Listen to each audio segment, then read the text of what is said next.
파트 1. 부모가 남기는 것들. 재산보다 더 깊이 새겨지는 것. 여러분, 오늘 이 영상을 보시기 전에 잠깐 한 가지만 여쭤보겠습니다. 우리가 자녀에게 남겨줄 수 있는 가장 귀한 것이 무엇이라고 생각하십니까? 많은 분들이 집 한 채, 통장에 쌓인 돈, 혹은 좋은 교육의 기회라고 말씀하실 겁니다. 물론 그것도 소중합니다.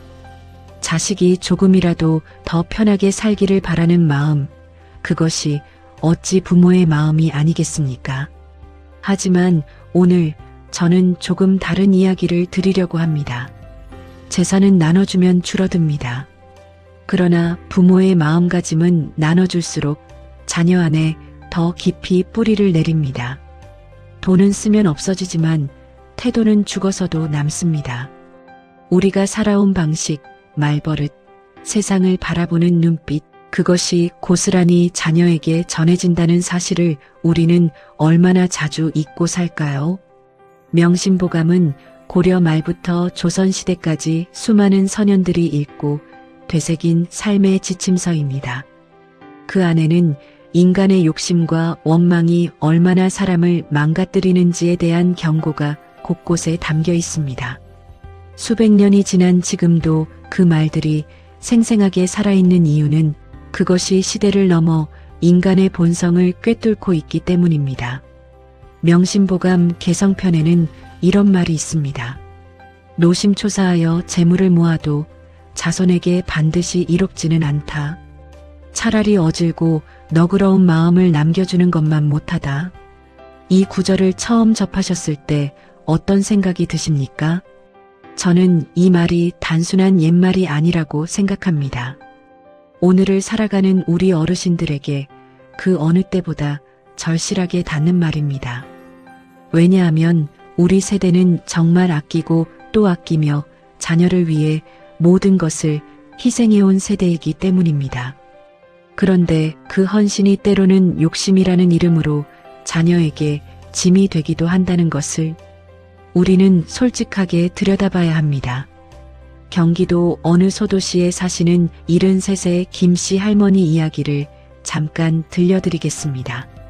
할머니는 평생 식당 일을 하며 아껴 모은 돈으로 큰아들에게 작은 가게를 차려주셨습니다. 처음엔 아들이 정말 고마워했습니다. 그런데 시간이 지나면서 할머니는 가게 운영에 하나하나 개입하기 시작하셨습니다. 어떤 물건을 팔아야 하는지, 얼마에 팔아야 하는지, 직원은 어떻게 뽑아야 하는지, 심지어 가게 인테리어까지. 아들이 스스로 결정을 내리려 하면 내 돈으로 차린 가게인데 왜 내 말을 안 듣냐는 말이 돌아왔습니다. 아들은 점점 지쳐갔고 결국 어머니와 마음의 거리가 멀어졌습니다. 연락도 뜸해졌습니다. 할머니는 몹시 섭섭하고 억울하셨겠지요. 그렇게 퍼졌는데 왜 이러냐고. 하지만 아들은 언젠가 친구에게 이렇게 말했다고 합니다. 어머니는 돈을 주신 게 아니에요. 어머니의 욕심을 주신 거예요. 이 말이 마음에 걸리지 않으십니까? 우리는 자녀에게 무엇을 남기려 하는 걸까요? 진심으로 자녀를 위하는 마음입니까? 아니면 내 뜻대로 살아주기를 바라는 욕심입니까? 이 두 가지는 처음엔 비슷해 보이지만 받아들이는 쪽에서는 전혀 다르게 느껴집니다. 명심보감 성심편에는 이런 구절도 있습니다. 욕심이 많으면 많을수록 뜻을 잃는다. 욕심은 처음엔 자녀를 위한다는 이름으로 시작합니다. 더 좋은 학교, 더 좋은 직장, 더 안정된 결혼. 그 바람 자체는 사랑에서 나온 것입니다. 그러나 그것이 지나치면 어느 순간 자녀의 삶을 옥죄는 보이지 않는 사슬이 됩니다. 그리고 더 무서운 것은 그 욕심을 보고 자란 자녀가 자신도 모르게 같은 방식으로 살아간다는 것입니다. 부모의 욕심은 말이 아니라 태도로 전해집니다. 밥상머리에서의 표정으로, 남의 집과 내 집을 비교하는 말 한마디로, 돈 앞에서 달라지는 눈빛으로, 자녀의 성적표 앞에서 내뱉는 한숨으로 전해집니다. 원망도 마찬가지입니다. 왜 나만 이렇게 힘드냐? 세상이 나를 알아주지 않는다. 저 사람이 잘 되는 건 불공평하다. 이런 말들이 집안에 자주 흘러다녔다면 자녀들은 그 분위기 속에서 세상을 배웁니다. 불만족스러운 현실을 누군가의 탓으로 돌리는 법을 숨쉬듯 자연스럽게 익히게 됩니다. 아무리 좋은 것을 받아도 감사할 줄 모르고 아무리 가진 것이 많아도 늘 부족함을 느끼는 사람. 그 시작이 부모의 원망 어린 목소리였을 수 있습니다. 욕심과 원망. 이 두 가지는 재산보다 훨씬 더 쉽게, 훨씬 더 깊이 자녀에게 전해집니다. 아무도 의도하지 않았는데 어느 날 자녀의 입에서 내 말투가 나오고 내 눈빛이 보이는 순간이 옵니다. 그렇다면 욕심과 원망이 자녀의 삶에 구체적으로 어떤 흔적을 남기는 걸까요? 지금부터 그 이야기를 이어가겠습니다. 파트 2 욕심과 원망이 심은 씨앗, 자녀의 삶에 남겨진 흔적들. 부모의 욕심은 자녀에게 어떤 방식으로 전해질까요? 눈에 보이지 않기 때문에 더 조심해야 합니다. 재산은 등기부등본이나 통장에 흔적이 남지만 마음의 유산은 흔적도 없이 스며들기 때문입니다. 충청도에 사시는 76세 이씨 어르신은 세 자녀를 두셨습니다. 평생 남들보다 더 가져야 한다는 생각으로 사셨습니다. 열심히 일하셨고 실제로 남부럽지 않은 삶을 꾸리셨습니다. 그런데 그 과정에서 자녀들에게 늘 이런 말씀을 하셨습니다. 남한테 지면 안 된다. 더 가져야 한다. 남들보다 뒤처지면 아무것도 아니다. 그분의 삶에 이 말이 원동력이었을지 모릅니다. 하지만 자녀들에게는 그것이 평생 지고 다녀야 하는 무거운 짐이 됐습니다. 그렇게 자란 첫째 아들은 지금도 직장에서 누군가와의 경쟁에서 조금이라도 뒤처진다 싶으면 밤잠을 못 잔다고 합니다. 둘째 딸은 친구들의 집이나 자동차가 자기보다 좋으면 이유 없이 마음이 가라앉는다고 했습니다. 막내는 나는 왜 이것밖에 안 되나라는 말을 아직도 입에 달고 산다고 합니다. 이씨 어르신이 자녀들에게 물려주고 싶었던 건 성실함과 의지였을 겁니다. 그런데 실제로 전해진 건 욕심이 만들어낸 끝없는 불안이었습니다. 여러분은 자녀에게 어떤 말을 가장 자주 하셨습니까? 명심보감 훈자편에는 이런 말이 있습니다. 자녀를 가르치되 먼저 그 마음을 바르게 하라. 마음이 바르지 않으면 아무리 재주가 뛰어나도 쓸모가 없다. 자녀에게 좋은 것을 주고 싶은 마음, 그것은 모든 부모의 진심입니다. 하지만 그 마음이 욕심으로 변질될 때 자녀는 풍요 속에서도 끝없이 허기를 느끼게 됩니다. 더 갖고 싶고, 더 인정받고 싶고, 더 높이 올라가야 한다는 강박이 그 안에 자리 잡습니다. 그리고 그것은 결코 행복으로 이어지지 않습니다. 이번엔 원망하는 부모 밑에서 자란 자녀들 이야기를 드리겠습니다. 원망은 욕심보다 더 조용하게, 더 깊숙이 자녀에게 스며듭니다. 큰 소리를 내지 않아도 됩니다. 식사 자리에서 내뱉는 말 한마디, 뉴스를 보다가 흘리는 한숨, 이웃집 이야기를 할 때의 표정만으로도 충분히 전해집니다. 부모가 늘 세상을 탓하고 주변을 원망하면 자녀는 그것을 삶의 기본 언어로 받아들입니다. 왜 나한테는 이런 일이 생기나, 저 사람은 왜 저렇게 잘 사나, 억울하다, 불공평하다는 말이 익숙한 공기처럼 자연스러워집니다. 그 공기 속에서 자란 자녀는 무의식 중에 감사보다 불만을, 만족보다 결핍을 먼저 느끼도록 훈련됩니다. 강원도에 사시는 69의 박씨 할아버지는 젊은 시절 사업에 실패한 후 그 억울함을 평생 가슴에 안고 사셨습니다. 주변에서 누군가 성공했다는 소식이 들리면 운이 좋았겠지, 뭔가 줄을 잘 댔겠지라며 깎아내리셨고, 자식이 힘든 일을 겪으면 다 세상이 잘못된 거다, 나라가 문제다라고 말씀하셨습니다. 자신이 힘든 건 결코 자신의 탓이 아니었습니다. 언제나 바깥에 원인이 있었습니다. 그 집 막내딸은 훗날 이렇게 털어놓았습니다. 저는 뭔가 잘 안 풀리면 자동으로 남 탓을 해요. 그게 너무 싫은데 고쳐지지가 않아요. 아버지처럼 되고 싶지 않은데 어느 순간 아버지 말투가 그대로 제 입에서 나와 있어요. 이 말이 가슴에 닿으십니까? 자녀는 부모에게서 도망치려 해도 마음 깊숙이 새겨진 언어와 태도는 쉽게 지워지지 않습니다. 사랑받지 못한 기억보다 매일 들은 말 한마디가 더 오래 남습니다.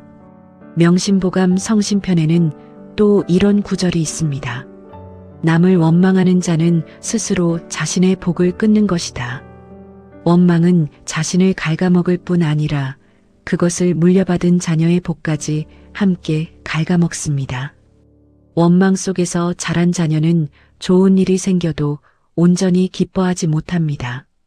언제 빼앗길지 모른다는 불안, 남들이 더 가졌다는 씁쓸함이 기쁨을 비집고 들어옵니다. 그렇다면 우리는 어떻게 해야 할까요? 욕심과 원망 대신 자녀에게 진짜 남겨야 할 것은 무엇인지 이제 그 이야기로 넘어가겠습니다. 파트 3. 진짜 유산, 감사, 절제, 그리고 용서. 여러분은 지금 어떤 마음으로 하루를 시작하십니까? 오늘 아침 눈을 떴을 때 가장 먼저 떠오른 감정이 감사였습니까? 아니면 불만이었습니까? 이 질문이 조금 불편하게 느껴지신다면 오늘 이 시간이 우리에게 꼭 필요한 시간인지도 모릅니다. 명심보감 입교편에는 이런 말이 있습니다. 몸을 닦고 마음을 바르게 하는 것이 집안을 다스리는 근본이다. 자녀를 위해 무언가를 바꾸고 싶다면 그 시작은 언제나 나 자신입니다. 자녀에게 무엇을 남길까 고민하기 전에 내가 지금 어떤 사람인지를 먼저 들여다봐야 합니다.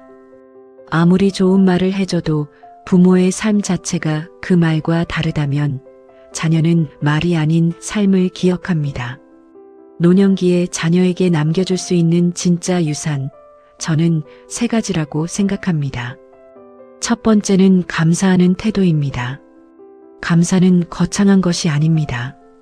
오늘 밥을 먹었다는 것, 햇볕이 따뜻하다는 것, 전화 한 통을 받았다는 것. 작은 것들에 감사하는 부모를 보고 자란 자녀는 자연스럽게 삶에 대한 감사를 배웁니다. 반대로 늘 불만스러운 부모를 보고 자란 자녀는 아무리 좋은 것을 얻어도 만족을 모릅니다. 서울에 사시는 71의 최씨 할머니는 매일 아침 일기를 쓰신다고 합니다.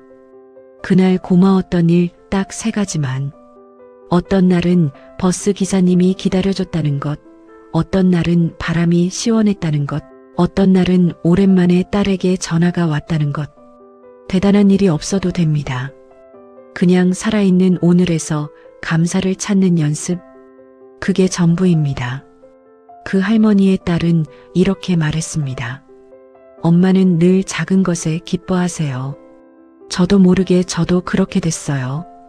힘든 날도 뭔가 하나는 찾게 되더라고요. 그게 엄마한테 배운 거예요. 이것이 진짜 유산입니다. 등기부등본에 올라가지 않아도, 통장에 숫자로 찍히지 않아도 이것이 자녀의 삶을 평생 지탱하는 힘이 됩니다. 두 번째는 절제하는 지혜입니다. 명심보감 개성편에는 이런 말이 있습니다. 만족할 줄 아는 사람은 가난해도 즐겁고 만족할 줄 모르는 사람은 부유해도 근심이 가득하다. 욕심을 내려놓는다는 것이 아무것도 바라지 않는다는 뜻이 아닙니다.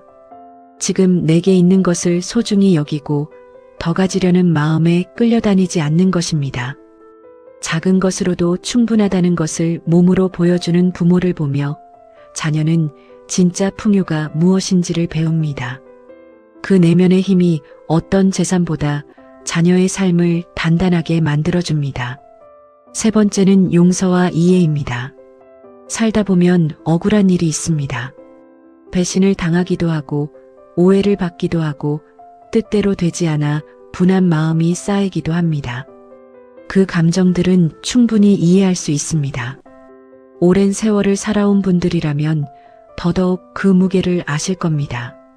하지만 그 원망을 가슴에 품고 노년을 보내는 것은 결국 자기 자신을 가장 힘들게 하는 일입니다.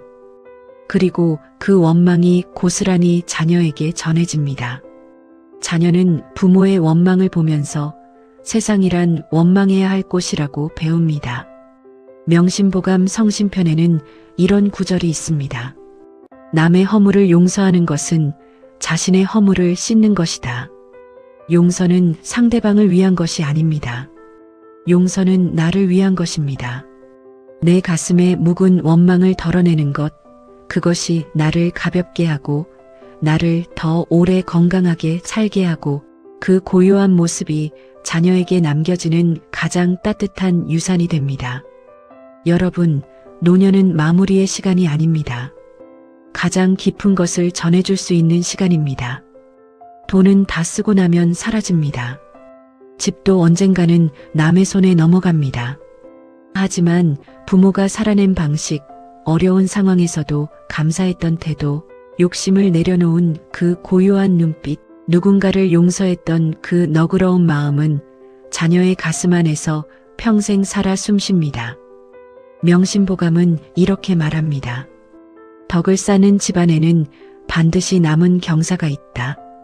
욕심 없이 절제하며 살고 원망 대신 감사를 택하고 용서하는 마음으로 노년을 채워가는 것. 그것이 바로 자녀에게 줄 수 있는 가장 크고 깊은 덕이 아닐까요? 오늘 자녀에게 어떤 마음을 남기고 싶으신가요? 그 답을 찾아가는 여정이 바로 아름다운 노년을 만드는 길입니다. 지금까지 시청해 주셔서 감사합니다.